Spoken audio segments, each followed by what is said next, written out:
Hi everyone and welcome to my channel. If you're an international student dreaming of studying in the US, you're in the right place. I know well enough that the college application process can feel very overwhelming, especially if you're applying from outside the United States. But don't worry, I've got you covered. Over the next few weeks, I'll be releasing a series of videos with everything you need to know step by step. This video might seem overwhelming too, but don't stress. Each of these topics will have its own dedicated video so that you can easily follow along and successfully apply to American colleges. And now let's dive into what's coming. So I created a whole structure of video ideas that I want to film in the next weeks. And obviously we're going to start with the basics first. The so-called Common App, or also Common Application. This is the main application platform for US colleges, and I'll walk you through it step by step. Topics include: what is the Common App and how does it work? A complete and easy guide of filling out the Common App with screen recordings covering each section of the Common App: the profile, family, education, testing, activities, writing, courses, and grade section. Then how to find and add colleges to your dashboard on the Common App, how to write a strong Common App essay and college-specific essays, how to submit teacher and counselor recommendations, especially if you're an international student, which sometimes might seem tricky. At least I, as a German, did not have a counselor, what Americans have, but I'll give you some tips and tricks. How to translate and upload your high school transcripts correctly, how to stand out with your activities list on the Common App, submitting your application with confidence, and what happens after submitting your application, understanding early decision, early action, and regular decision, the three different application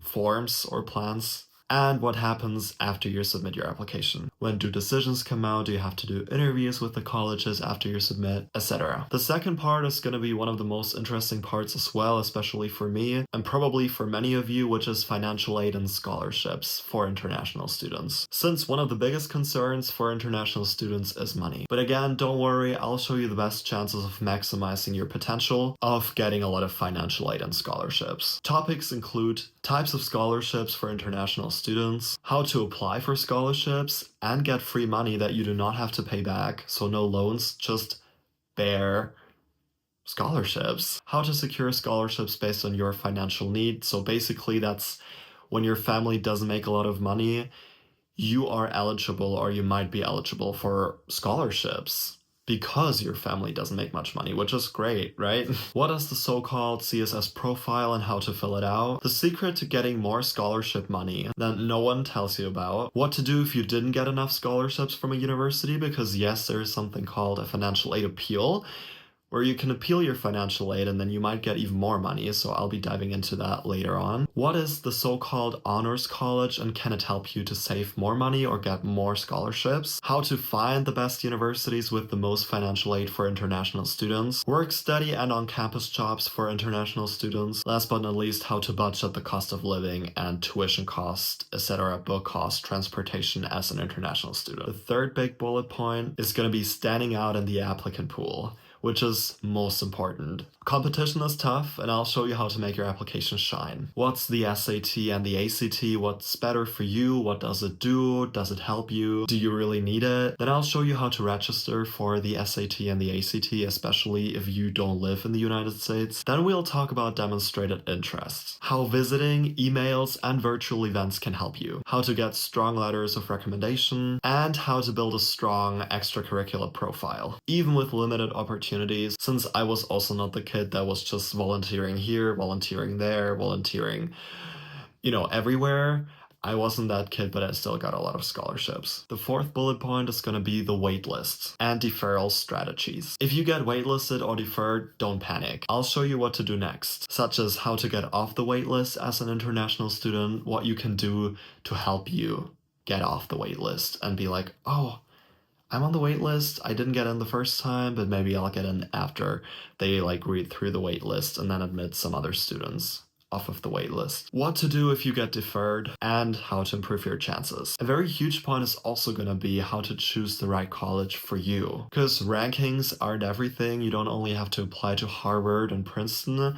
There's other good colleges out there for you that will help you be successful in life. And I'll help you find the best ones based on your goals. So how to research and find the right college for you, because research takes a lot of time and it's a huge factor in choosing the right college for you. Big versus small colleges, private versus state colleges, pros and cons of those kinds of colleges, plus also a very interesting point, liberal arts colleges versus research universities. What's the difference? Then we're gonna talk about the visa and the immigration. So basically the next steps after you get accepted. This is, by the way, the process I'll be in a few weeks, so right now, I don't have any knowledge on that, to be honest, but I'll follow up with you once I get my visa and once I know how everything works. Because once you get accepted, you will need a student visa, the so-called F1 visa. I'm gonna tell you how to apply for an F1 visa, what to expect in the visa interview and how to prepare for that, and I'm gonna list some rules that the F1 visa covers, such as working in the United States,